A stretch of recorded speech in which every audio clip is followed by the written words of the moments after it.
Welcome to Monomax TV, televiziyo yacu, televiziyo yanyu mwese, televiziyo izajya itugezaho bimwe mu biganiro byiza ndetse na ya miziki myiza mwakunze y'umuhanzi wanyu bita Mono. Uyu munsi rero nabazaniye ikiganiro cyiza cyane, ikiganiro cyitwa The Igajiro Show and Ballroom. Ni ikiganiro kizajya kitugezaho amwe mu makuru ya business, ibijyanye na finance, ibijyanye na fashion ndetse na entertainment. Muri rusange icyo kiganiro rero natangira mbabwira icyo yenda titre y'ikiganiro isobanuye. Igajira rero niryo ritandukanya umuntu ufite amafaranga n'ufite ubuzima bufite value. Uyu munsi rero ndagira ngo mbabwire Mono inama atugira. Aratugira inama ati ntugashore imbaraga zawe mu kintu kitongera agaciro kawe ejo cyangwa kitongera igajiro ryawe ejo. Banza wibaza uti ibi nkora byongera igajiro ryanjye cyangwa birangiza. Niyo mpamvu rero The Igajiro Show yabayeho. Tuzajya tuvuga uko wakuyubaka mu bukungu, uko wakora brand yawe, uko wakoresha talent yawe neza, nuko wakwigirira icyizere mu isi yihuta. Ako kantu k'isi yihuta ndagira ngo ugaceho umurongo. The Igajiro Show ninzajya mvuga ibijyanye n'Igajiro Show, ubundi ntago nzajya nshatse gusobanura ibijyanye n'amafaranga gusa, ahubwo igajiro kizajya kiba ari ikintu kinini cyane, kizaba ari ikintu kinini cyane ku buryo kirimo gukemura ibibazo, guhindura imitekerereze, guhindurira abandi bantu amahirwe, gushinga ikintu gishobora kuramba kikabaho n'igihe umuntu atakiriho cyangwa wagishinze atakibaho, mbese gukora ibintu binini. Ku bijyanye rero na boardroom yo rero nk'uko mubyumva, tuzajya twinjira mu byumba by'amakampani yakomeye cyane ku rwego rw'isi ndetse na hano iwacu mu gihugu, turebe ibiberamo, bimwe mu bintu muba mwarahishwe, bimwe mu bintu bituma abantu benshi tuguma mu bukene, kandi mu by'ukuri abantu bagakwiye kuba bose batera imbere cyangwa bakora ikintu gifatika kizabaho igihe kirekire. Mpereye nko ku rwego mpuzamahanga, twavuga nka Steve Jobs, uri nyiri uruganda rwa Apple, yahinduye uburyo abantu twakoreshagamo telefone na mudasobwa. iPhone, Mac, iPad, byose byazanye uburyo bushya bwo gutekereza n'uburyo bwiza bwo gukora business. Undi muntu wa kabiri yenda umuntu ashobora kuvuga yenda nka Elon Musk, nyiri Tesla ndetse na SpaceX, ni nayo waguze Twitter n'ibindi bigo bikomeye yagiye afite. Yagize igajiro rero mu ikoranabuhanga n'ingufu zisubira, yatumye imodoka z'amashanyarazi ziba ibintu bisanzwe, abantu murabizi ko n'inaha zamaze kuhagera. Anatekereza ku buzima bwo hanze y'isi, mbese ntago yibanze hano hasi tuba honyine. Hari n'undi muntu wa gatatu yenda ku rwego mpuzamahanga ashobora kuvugaho, bamwita Oprah Winfrey. Uyu we rero wavuga ati igajiro rye rishingiye kuki? Yahinduye itangazamakuru, abijwi ry'abagore n'abari basanzwe badahabwa ijambo. Igajiro rye riri mu guha abantu icyizere n'ubumenyi. Hari n'undi twavuga yenda bita Yunus, bamwe bamwita Muhammad Yunus, yatangije microfinance. Icyo gihe iyo microfinance yahaga inguzanyo abantu baciriritse cyane binyuze muri Grameen Bank.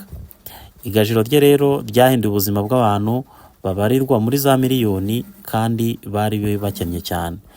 Ntago rero twagomba kwibanda kuba wanze gusura kugira ngo bacu bone bahari. Natwe mu Rwanda barahari dushobora gufatiraho ikitegererezo.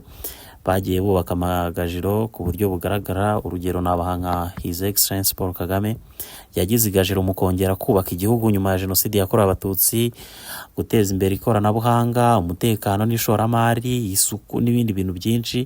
Kandi n'igihe yaba adahari tuzakomeza tubyibuke mu binyejana byinshi cyane. Kandi ibyo mbabwira ni ukuri, ntago ari we gusa, hari n'abandi benshi ku rwego rwa Afurika. Ndetse tugiye nko mu muziki dushobora kuvuga nka Bob Marley. Bob Marley yakoresheje umuziki nk'intwaro yo kwigisha amahoro, uburinganire, ubwigenge. Mbese igajiro rye riracyumvikana n'ubu ngubu, uryumva no mu ndirimbo ze rwose. Undi muntu dushobora kuvuga yenda muzi cyane nk'abantu b'ubu ngubu ni umuraperi Jay-Z rero yatangiriye ku muziki aza kubibyaza bizinesi, aba icyitegererezo cy'uko impano ishobora kubyara ubukungu bw'icyitegererezo.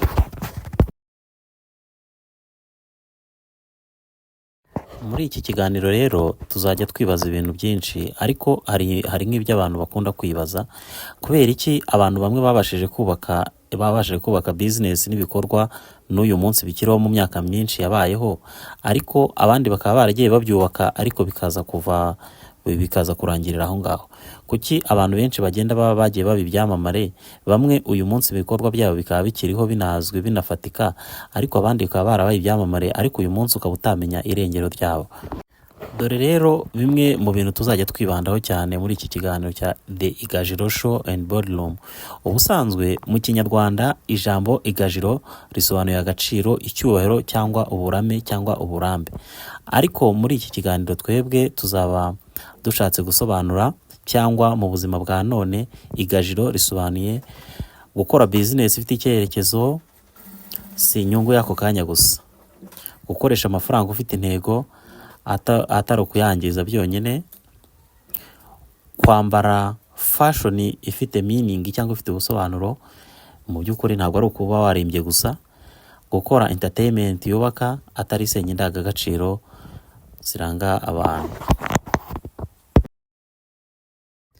Umuntu wubatse igajiro aba afite discipline, afite integrity, afite style imuranga, afite message atanga.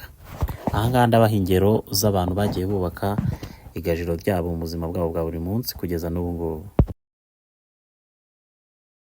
Niba wumva rero ushaka ubuzima bufite igajiro cyangwa ubuzima bufite agaciro, ubuzima bufite intego, ubuzima buzabaho n'igihe wowe utakiriho, iyi channel ni iyawe.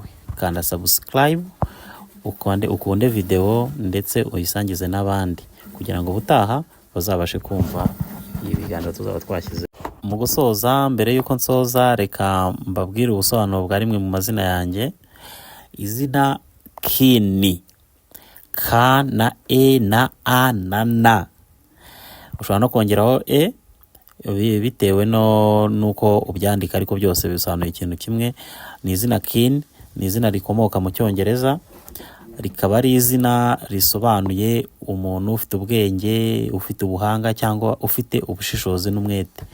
Ni izina rihuza n'abantu batekereza vuba kandi bafata icyemezo badatindiganya. Kini rero rikaba ari izina ryitwa abana b'abahungu, ariko nko mu gihugu cya Scandinavia cyangwa mu bihugu bya Scandinavia, iryo zina Kini rifitanye isano n'ijambo intwari cyangwa ufite imbaraga n'ubutwari. Ni izina ryiza rero ushobora kwita umwana wawe, ni izina rimaze igihe. Kandi akenshi umuntu witwa Kini aba arangwa no kuba ari umuyobozi, bakunda kuba abayobozi, gukunda innovation n'ibitekerezo bishya, kugira icyerekezo n'intego, gushaka gukora ibintu bifite agaciro. Mbese mu magambo makeya, izina Kini risobanuye ubwenge, imbaraga n'icyerekezo.